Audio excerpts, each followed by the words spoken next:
അനുമോദ്, മാധ്യമങ്ങളെ കാണാതെ പോയിരിക്കുന്നു മുരളീധരൻ. കെ മുരളീധരന് പുതിയ തീരുമാനത്തിൽ അതൃപ്തിയുണ്ട് എന്ന തരത്തിലുള്ള വിവരങ്ങളാണ് പുറത്തുവരുന്നത്. എസ് അനീഷ് കുമാർ അതിന്റെ വിവരങ്ങളുമായി നമുക്കൊപ്പം ചേരുകയാണ്. അനീഷ്, എന്താണ് സാഹചര്യം? വലിയ ഒരു ദൗത്യം കെ മുരളീധരൻ ഏറ്റെടുത്തിരിക്കുന്നു എന്ന തരത്തിൽ വാർത്തകൾ വരുമ്പോൾ അദ്ദേഹം മാധ്യമങ്ങളിൽ നിന്ന് അകലം പാലിക്കുന്നത് എന്തിന്റെ സൂചനയാണ്?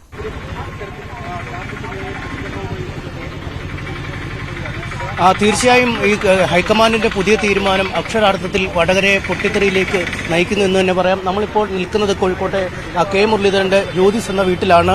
സാധാരണഗതിയിൽ കോഴിക്കോട്ട് കെ മുരളീധരനുള്ള ദിവസങ്ങളിലെല്ലാം മാധ്യമങ്ങൾ രാവിലെ തന്നെ ഈ വീട്ടിലെത്തും. അതിനുശേഷം അദ്ദേഹത്തിന്റെ പ്രതികരണമാരായും വിവിധ വിഷയങ്ങളിൽ കേന്ദ്രത്തിന്റെയോ സംസ്ഥാനത്തിന്റെയോ അല്ലെങ്കിൽ മറ്റ് പൊതുകാര്യങ്ങളിലൊക്കെ അദ്ദേഹം ഒരു മടിയുമില്ലാതെ മാധ്യമങ്ങളെ കണ്ട് വിശദീകരണം നൽകും. വളരെ രസകരമായ മറുപടികളും നൽകും. ഇന്നലെയും ഈ വീട്ടിൽ രാവിലെ നമ്മൾ സഹോദരി പത്മജ വേണുഗോപാൽ ബിജെപിയിലേക്ക് പോകാനുള്ള തീരുമാനത്തിൽ ഏറെ വൈകാരികമായ പ്രതികരണം നടത്തിയതാണ് അദ്ദേഹം. പക്ഷേ ഇന്ന് രാവിലെ തന്നെ മാധ്യമങ്ങൾ ഇവിടെ എത്തിയെങ്കിലും അദ്ദേഹം മാധ്യമങ്ങളെ കാണാൻ കൂട്ടാക്കുന്നില്ല എന്നാണ് അറിയിച്ചത്. തൽക്കാലം ഈ വിഷയത്തിൽ പ്രതികരിക്കുന്നില്ല എന്ന് അറിയിച്ചിരുന്നു. സാധാരണഗതിയിൽ നമ്മൾ ഈ വീടിനകത്ത് നിന്നാണ് അദ്ദേഹത്തിന്റെ പ്രതികരണങ്ങൾ എടുക്കാറെങ്കിൽ ഇത്തവണ പുറത്തേക്ക് ഇറങ്ങൂ എന്ന് ഓഫീസ് ജീവനക്കാരൻ നമ്മളോട് പറയുന്ന അവസ്ഥയിലേക്ക് കാര്യങ്ങൾ എത്തി.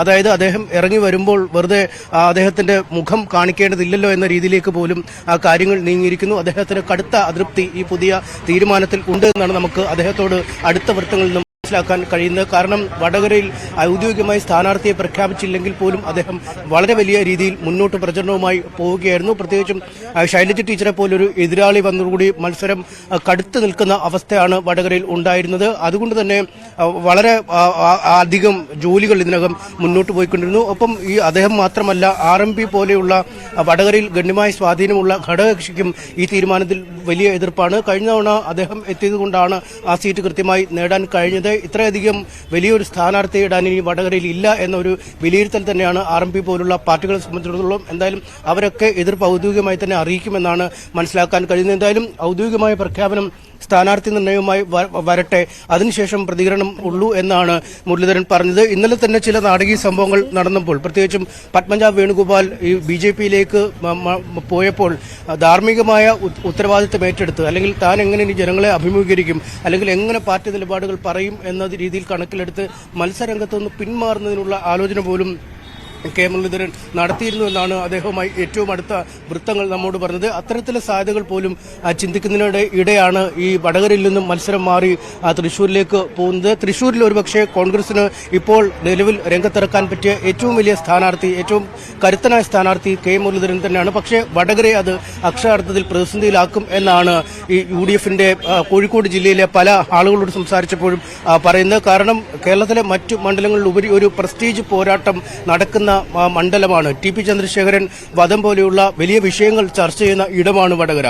അത്തരം ഒരിടത്തു നിന്നും ഈ കെ മുരളീധരനെ പോലൊരു സ്ഥാനാർത്ഥി പിൻവാങ്ങുമ്പോൾ അവിടെ ശൈലജ ടീച്ചർക്ക് വിജയമുണ്ടായാൽ അത് പുറത്തേക്ക് നൽകുന്ന ആ സന്ദേശം അങ്ങേയറ്റം മോശമായിരിക്കും എന്നാണ് അവർ പറയുന്നത്. കാരണം അക്രമ രാഷ്ട്രീയത്തിനെതിരായ വിധിയെഴുത്ത് എന്ന രീതിയിലാണ് വടകരയിലെ മത്സരങ്ങളെ, കഴിഞ്ഞ ഏതാനും മത്സരങ്ങളെ ജനം വിലയിരുത്തുന്നത്, UDF വിലയിരുത്തുന്നത്. അതുകൊണ്ട് അത്തരത്തിലൊരു കേന്ദ്രത്തിൽ ഒരു വലിയ വിജയം ശൈലജ ടീച്ചർക്ക് നേടാൻ കഴിഞ്ഞാൽ അതുമായി ഇതുവരെ കൊണ്ടുവന്ന വിഷയങ്ങളൊക്കെ അപ്രസക്തമാവുന്ന ഒരു സാഹചര്യത്തിലേക്ക് കാര്യങ്ങൾ നീങ്ങും. പ്രത്യേകിച്ചും ഈ TP ചന്ദ്രശേഖരൻ വധക്കേസിലെ പ്രതികളുടെ ശിക്ഷ ശരിവെക്കുന്നു, ശിക്ഷ വർദ്ധിപ്പിക്കുന്ന അങ്ങനെയൊക്കെയുള്ള സാഹചര്യങ്ങൾ ഉണ്ടാകുമ്പോൾ പോലും ഷാഫി പറമ്പിൽ എന്ന സ്ഥാനാർത്ഥി അങ്ങനെ ഒരു ഏതെങ്കിലും തരത്തിൽ വിജയസാധ്യതയില്ലാത്ത അല്ലെങ്കിൽ കുറഞ്ഞ സ്ഥാനാർത്ഥി എന്ന നിലയിൽ കാണേണ്ടതുണ്ടോ?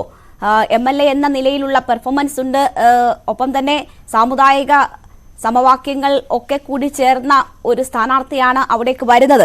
അപ്പോൾ ഇനി പ്രചരണ രംഗത്ത് കുറേയധികം സമയം ബാക്കിയുണ്ട് എന്ന സാഹചര്യം ഒക്കെ നോക്കുമ്പോൾ അങ്ങനെ ഒരു ആശങ്കയ്ക്കോ അല്ലെങ്കിൽ അത്തരമൊരു സാഹചര്യങ്ങളിലേക്കോ ചർച്ചകൾ എത്തുമോ?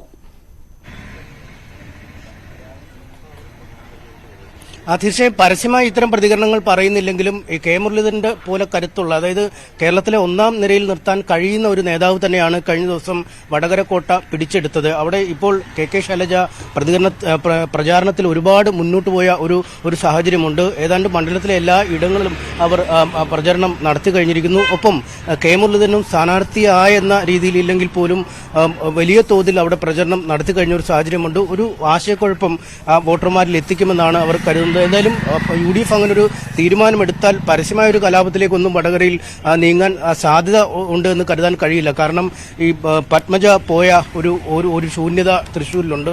ആ തൃശ്ശൂരിൽ കരുണാകരന്റെ കുടുംബം തന്നെ തൃശ്ശൂരിനൊപ്പമുണ്ട് എന്ന് തെളിയിക്കാനുള്ളൊരു ബാധ്യത കോൺഗ്രസിനുണ്ട്. നേരിട്ട് അദ്ദേഹം പോയി മണ്ഡലം പിടിക്കാൻ അദ്ദേഹത്തിനും വിരോധമുണ്ടാവില്ല. കാരണം നമുക്കറിയാൻ കഴിഞ്ഞാണ് വട്ടിയൂർക്കാവിൽ നിന്നാണ് അദ്ദേഹം നേരിട്ട് വടകരയിലേക്ക് എത്തിയത്. കാരണം പാർട്ടി ഒരു ചുമതല നൽകിയപ്പോൾ ആ ചുമതല അക്ഷരം പ്രതി അനുസരിക്കുകയും വടകരയിലെത്തി ആ കോട്ട പിടിച്ചടക്കുകയും ചെയ്ത ചരിത്രം തന്നെയാണ് കെ മുരളീധരനുള്ളത്. എന്തായാലും ആ ചരിത്രത്തിൽ വലിയ മാറ്റം വരില്ല എന്നൊക്കെ കോൺഗ്രസ് ക്യാമ്പിൽ വലിയ ആത്മവിശ്വാസം ഉണ്ടെങ്കിൽ പോലും വടകരയിലെ ഈ അവസാനവട്ട മാറ്റം വലിയ സാമുദായിക സമവാക്യങ്ങളൊക്കെ പുതിയ തീരുമാനത്തിൽ പെട്ടെന്നുണ്ടായ ഈ മാറ്റത്തിൽ അതൃപ്തി ഉണ്ട് എന്ന തരത്തിലുള്ള വാർത്തകൾ കൂടിയുണ്ട്. നേരത്തെ സൂചിപ്പിച്ചതുപോലെ TP കേസിന്റെ ഇപ്പോഴത്തെ സാഹചര്യം, ആ സാഹചര്യത്തിൽ ഒരു വിജയം അനിവാര്യം ആകുന്നതൊക്കെ RMPയെ സംബന്ധിച്ചും വളരെ പ്രധാനപ്പെട്ടതാണ്. അവിടെ ഈ RMPയുടെ അതൃപ്തിക്കുള്ള കാരണങ്ങൾ എന്താണ്? ഏതെങ്കിലും തരത്തിൽ അത് പരസ്യമായി അവർ പ്രകടിപ്പിച്ചിട്ടുണ്ടോ?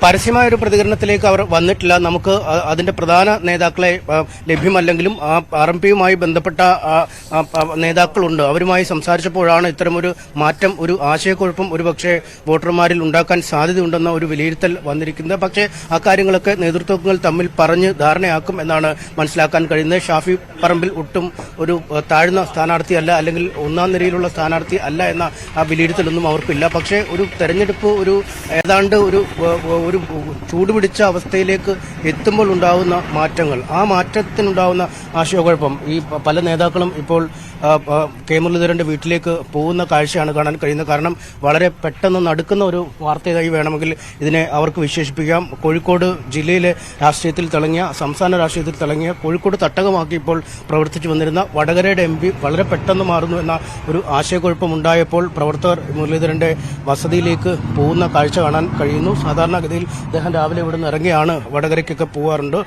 പ്രവർത്തകർ അങ്ങോട്ട് നടന്നു നീങ്ങി അദ്ദേഹത്തിന്റെ അടുത്തേക്ക് പോകുന്ന കാഴ്ചകളൊക്കെ നമുക്ക് കാണാൻ കഴിയും. പെട്ടെന്നൊരു ഞെട്ടിക്കുന്ന വാർത്ത എന്ന രീതിയിൽ തന്നെയാണ് ഈ വാർത്ത വടകരക്കാരും കോഴിക്കോടുകാരും കാണുന്നത്. പക്ഷേ അടുത്ത മണിക്കൂറുകളിൽ കോൺഗ്രസിന്റെ ഔദ്യോഗികമായ തീരുമാനം എത്തുമ്പോൾ അത് ഉൾക്കൊള്ളുമെന്നൊരു പ്രതീക്ഷ തന്നെയുണ്ട്. കെ മുരളീധരനെ സംബന്ധിച്ചിടത്തോളം അദ്ദേഹം ഏത് സ്ഥലത്ത് മത്സരിക്കാൻ പറഞ്ഞാലും പൂർണ്ണ സമ്മതത്തോടുകൂടി മത്സരിക്കുന്ന ഒരു സ്ഥാനാർത്ഥിയാണ്. എന്നും പോരാട്ടങ്ങൾ നടത്തി വിജയിച്ച ചരിത്രമാണ് സമീപകാലത്ത് അദ്ദേഹത്തിന് ഉള്ളത്. എന്തായാലും ആ ഒരു ചരിത്രം ആവർത്തിക്കുമെന്ന പ്രതീക്ഷയിൽ കോൺഗ്രസ്